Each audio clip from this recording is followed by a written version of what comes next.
Tahlil ini memiliki filosofis yang sangat mendalam. Asalkan memang ya urutannya ya tata manusia harus ada niat waktunya. Kemudian yang kedua harus rambut dipotong. Nah, berarti ada sesuatu yang dirusak.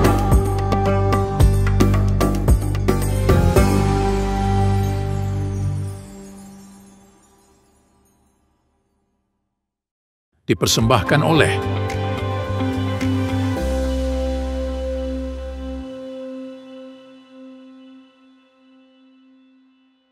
Assalamualaikum warahmatullahi wabarakatuh. Sahabat Yas Media dan segenap Sidogirian dimanapun Anda berada, senang sekali saya bisa menyapa kembali dalam suasana sangat berbahagia ini dalam program yang kita tunggu bersama, yakni Kajian Islam bersama Yas Media. Sebagaimana maklum, kami akan mengajak para pemirsa sekalian untuk menyimak obrolan kami berkenaan dengan banyak hal, tentu dikemas dengan obrolan sangat menarik dengan pemateri yang kompeten di bidangnya. Sudah hadir di tengah-tengah kita narasumber kita, yaitu Ustaz Samsul Arifin Abu. Pada beliau kita sapa dulu. Assalamualaikum Ustaz. Waalaikumsalam warahmatullahi wabarakatuh. Alhamdulillah Ustaz. Mudah-mudahan terus sehat karena kontraknya masih panjang ini. Begini Ustaz. Mohon maaf Ustaz, ini mungkin agak lancang pertanyaan ini. Cuman ini perlu kami tanyakan teman-teman panjenengan karena memang saya lihat sepertinya zaman ini sudah sangat berubah. Artinya saya temui sepertinya zaman ini sudah sangat sulit sekali mencari perempuan yang tidak cantik, Ustaz. Semua rata-rata cantik semua sekarang karena memang alat-alat perawatan itu sudah sedemikian rupa banyaknya, Ustaz. Mulai dari behel, kemudian skincare, alisnya disulap, kemudian ada nyambung rambut itu. Nah, ini kami ingin mengulas ini dari kacamata fikihnya, Ustaz. Ini fenomena seperti ini kalau dipandang dari fikih bagaimana, Ustaz? Ya, baik, terima kasih ya. Pertama, untuk menjawab hal ini, saya akan sampaikan hadis Nabi yang saya lihat di dalam kitab Riyadhus Shalihin ini dan juga banyak dikutip oleh kitab-kitab yang lain, dan ini termasuk hadis yang muttafaq alaih, ya, artinya disepakati pada Imam Bukhari dan Imam Muslim.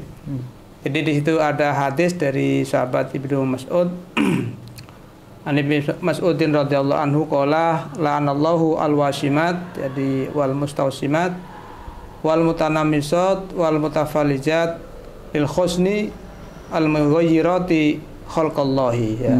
Kemudian kalau saya terangkan, Allah melaknat, Allah mengutuk pada al-wasimat, orang yang melakukan tato, artinya pekerja sebagai tato, jadi dia bekerja tukang nato orang, dan orang-orang yang minta ditato, ya.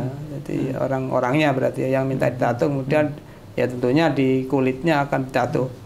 Kemudian ada wal mutanamisot, tanamisot ini maknanya adalah orang-orang yang minta agar bulu di wajahnya dihilangkan. Bulu wajah itu meliputi ini ada alis, ada bulu mata ini ada itu dari katanya orang Jawa.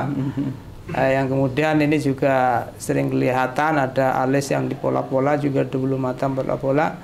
Kemudian ada al-mutafalijat. Di sini mutafalijat ini orang-orang yang ingin meminta untuk direnggangkan giginya supaya kelihatan rapi, kelihatan lebih baik, lil husni.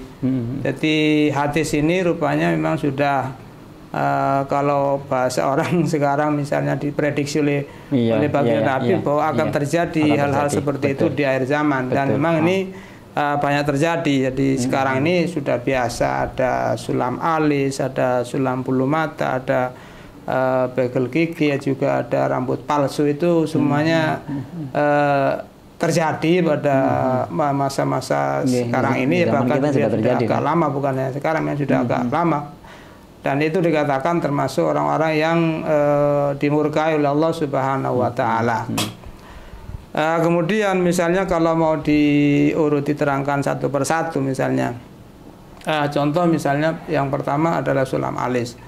Jadi sulam alis itu misalnya kalau memang prosesnya, jadi alis yang ada dihapus, dicukur semua, dipotong semua, kemudian diganti dengan tulisan-tulisan yang, atau mungkin kadang memang ada yang memang betul disulam, katanya ada diganti bulu memang, katanya ada yang lagi, ditanam lagi memang. Ada yang hanya ditulisi di gambar sebagai gambar, Seperti juga di tato. model kelihatan bagus itu. Di situ kalau pekerjaannya sama dengan tato juga sama, tidak boleh. Jadi artinya kalau apalagi dilukai kemudian dikasih semacam tinta atau Iya, apa iya. pewarna lah gambarnya, Iya. itu juga tidak boleh. Kan termasuk taghyiru khalqillah katanya, al-mughayyiru khalqillah. Dan kaitannya juga nanti dengan sholatnya. Kalau di situ misalnya ternyata bulu mata itu atau alisnya yang baru itu ternyata bisa man'usulil ma lil basar, maka bisa tidak sah wudunya. Jadi banyak hal yang rentetan yang terjadi. Begitu juga bulu mata ya, ini juga sama. Katanya juga prosesnya ada yang ditanam juga. Ada ditanam, ada yang ditempel ya. Jadi itu sama-sama termasuk pada larangan taghyiru khalqillah. Kemudian begitu juga sekarang ada tradisi begel gigi ya. Ya, begel gigi itu kalau saya lihat penjelasan di keterangan di Google atau bahkan juga saya pernah tanya langsung pada ceritanya orang yang melakukan itu. Prosesnya itu katanya sakit.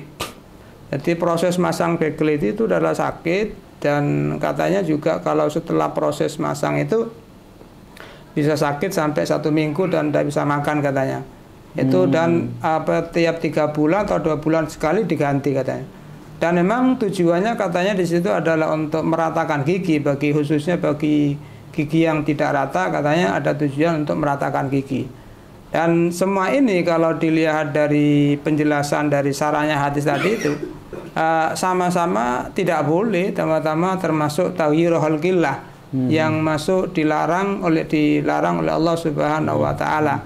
Juga saya temukan di dalam kitab Tuhfatul Ahwadhi, jadi di sarahnya hadis ada Imam At-Tabari mengatakan gini, la yajuzu lil mar'ati taghyiru syai'in min hilqatiha allati khalaqahallahu 'alaiha bi ziyadatin aw naqsin iltimasal husni ya. Jadi tidak boleh bagi seorang perempuan mengubah sedikit pun dari anggota tubuh yang telah diciptakan Allah, baik pengubahan itu dalam rangka menambah ataupun mengurangi. Menambah mungkin contohnya yang pakai rambut palsu itu. Betul.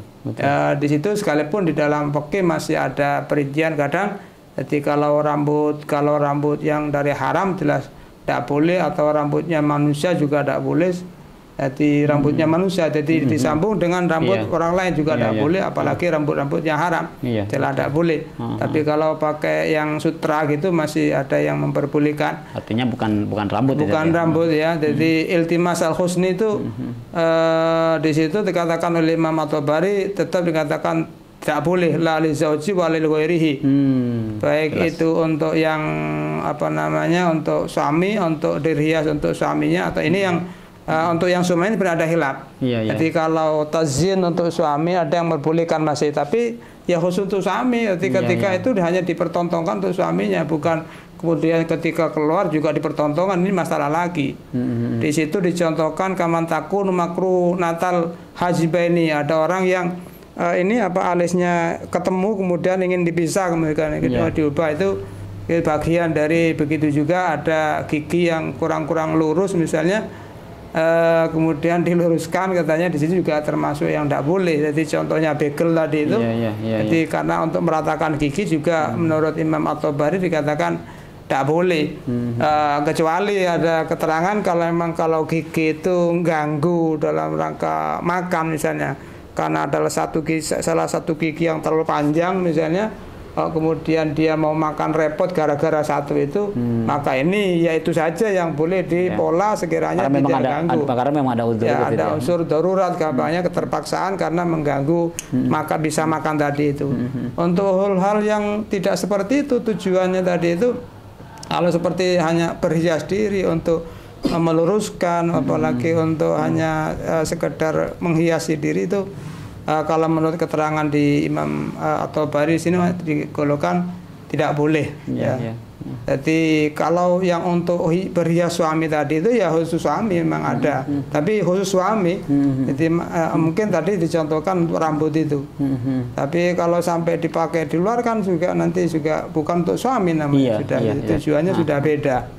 Dan yang terjadi saat ini lebih banyak seperti itu ya. Ya kurang lebih memang mungkin seperti itu dulu. Memang untuk berhias, Ustaz. Untuk berhias, tapi untuk suaminya ya. Tapi Ustaz, memang karena memang kita ini sepertinya, mohon maaf ini Ustaz, sudah kadung pemahaman kita itu sudah kadung terjebak Ustaz, bahwa banyak sekali, tidak sedikit yang mengatakan bahwa ini merupakan bagian dari hak asasi. Artinya saya merawat diri sedemikian rupa, pakai behel dan sebagainya itu dalam rangka untuk merawat diri, mempercantik diri, karena memang dalam rangka untuk mensyukuri apa yang Tuhan berikan, begitu Ustaz. Ini pemahaman gimana Ustaz kita? Ini kira-kira betul-betul mensyukuri atau justru karena tidak menerima pada apa yang telah diberikan oleh Allah seperti itu? Pertanyaan ini yang perlu dipertanyakan. Jadi apakah itu memang betul mensyukuri atau justru karena tidak menerima takdir yang telah ditetapkan oleh Allah seperti itu? Seperti ini yang perlu diluruskan juga. Jadi kadang bahasanya mensyukuri padahal maksudnya karena tidak menerima ya yang sudah ketetapan Allah itu. Padahal dengan kondisi yang ada dia sudah tanpa masalah. Hidup tanpa masalah. Dia misalnya dalam bab gigi misalnya ya makan tidak ada masalah. Kan intinya di situ sebenarnya. Fungsinya gigi adalah untuk mengunyah makanan. Ya kan situ sebenarnya bukan untuk menuruti hawa nafsunya supaya kelihatan cantik, kelihatan macam-macam, bukan seperti itu kan ya. Yang menjadi problem juga ini Ustaz, kadang-kadang memang seorang istri berhias sedemikian rupa itu sudah mendapatkan izin dari suami, dan juga tidak jarang ternyata istrinya pun berhias diri sehingga kelihatan cantik pun kemudian keluar dari rumah Ustaz. Dan suaminya tuh merasa bangga punya istri cantik seperti itu, bangga Ustaz. Gimana Ustaz? Ya ini yang bangga yang salah, tetap dikatakan bangga yang salah. Begini, jadi mestinya kalau dalam konsep mahabbah, dalam konsep kekasih itu mestinya kekasih itu disembunyikan, bukan untuk dipertontonkan. Diumbar saja. Dalam permasalahan wilayah atau wali Allah, Allah itu tidak segampang itu menampakkan walinya pada semua orang. Tapi yang bisa dikenalkan pada walinya Allah hanya orang-orang tertentu, bahkan juga walinya Allah juga. Ya, jadi dalam konsep wilayah mahabbah kekasih seperti itu. Maka sama mestinya. Kalau kita mengatakan bahwa istri saya adalah yang paling saya cintai, ya jangan diperlihatkan orang lain. Masa yang dicintai diperlihatkan orang lain? Ini kalau diambil orang lain gimana? Kan iya problem juga itu tadi ya. Kalau dicintai tapi ditontonkan, dipamerkan kemana-mana kan ya salah paham sebenarnya. Ini yang salah paham itu yang perlu diluruskan. Betul. Okay. Berarti bisa disimpulkan bahwa Allah melaknat terhadap perempuan yang melakukan apa yang sudah jenengan berikan itu memang kata-kata laknat itu arahnya kepada hukum haram berarti memang. Ya haram. Memang di dalam fikih semua kata-kata laknat itu dimaknai haram. Jadi kalau di dalam ini termasuk pada taghyir khalqillah. Jadi kalau hadisnya walaikirun ya termasuk taghyir khalqillah tadi. Jadi mengubah apa yang telah diciptakan Allah ya tadi itu. Jadi diciptakan misalnya gigi agak mesong sedikit mau diluruskan, agak rapat mau direnggangkan, atau sudah renggang mau dirapatkan. Itu padahal secara zahir dia hidup tanpa masalah dengan gigi yang ada itu. Permasalahannya juga seperti ini Ustaz, ketika dia sudah mau tobat gitu Ustaz, ini tobatnya apakah harus berhenti dari kelakuan-kelakuan seperti itu Ustaz? Karena memang tidak jarang begini Ustaz, ketika dia sudah sadar, katakan sadar Ustaz, oh iya bahwa saya memakai behel ini sebenarnya ya tidak baik karena memang Allah melaknat, kita haram hukumnya, katakan seperti itu, dan dia berhenti untuk tidak melakukan behel lagi. Dan tidak jarang bahwa ketika orang-orang ini berhenti tidak melakukan itu, justru ada efek samping yang berkepanjangan akibat dari apa yang dia lakukan itu Ustaz. Baik. Jadi dalam contoh kasusnya al-wasm atau tato, jadi dalam rangka tobat mestinya langkah awalnya memang harus dihilangkan. Harus dihapus saja. Jadi kalau tato harus dihapus. Ini pun juga diterangkan dalam fikih kalau tidak membahayakan. Jadi kalau dalam proses penghapusan kok ternyata membahayakan diri, ya sudah, biarkan saja sudah. Jadi terus bagaimana dengan ibadahnya? Ya sudah, ibadah tetap. Sekalipun secara hukum dohir fikih karena air tidak masuk, tidak sautunya, tapi tetap karena dalam bahasa darurat, tetap bukan berarti kemudian tidak sholat, ya tetap sudah waktunya wudu ya wudu, ya waktunya sholat ya sholat dengan kondisi yang ada itu, karena memang sudah tidak bisa diubah, atau kalau diubah itu akan menyebabkan halak bahasanya. Jadi ya tetap, jadi kalau urutannya kalau yang bisa dihilangkan ya harusnya dihilangkan. Tapi kalau menghilangkannya butuh biaya besar, tidak mampu, atau butuh biaya besar mampu tapi dapat membahayakan diri, menyebabkan bahaya diri, maka sudah tidak perlu dihilangkan, biarkan sudah, sambil hatinya terus minta maaf pada Allah dengan harapan semoga diampuni kesalahannya itu, dan tetap kewajibannya juga tetap dilakukan sekalipun secara zahir syariat karena air tidak masuk berarti tidak sah wudunya, tapi harus tetap wudu, tetap sholat seperti biasanya. Baik, terima kasih. Dibuka seperti itu. Terima kasih Ustaz, mudah-mudahan barokah dan manfaat untuk kita semua Ustaz. Para pemirsa, itu tadi perbincangan kami dengan Ustaz Samsul Arifin Abu berkenaan dengan tren yang sudah terjadi di masyarakat kita seperti memasang behel, kemudian menyulam alis dan sebagainya, sudah dibahas panjang lebar oleh beliau. Mudah-mudahan dari apa yang sudah dipaparkan tadi menjadi keterangan yang bermanfaat dan barokah untuk kita semua. Dari kami kurang lebihnya mohon maaf. Assalamualaikum warahmatullahi wabarakatuh.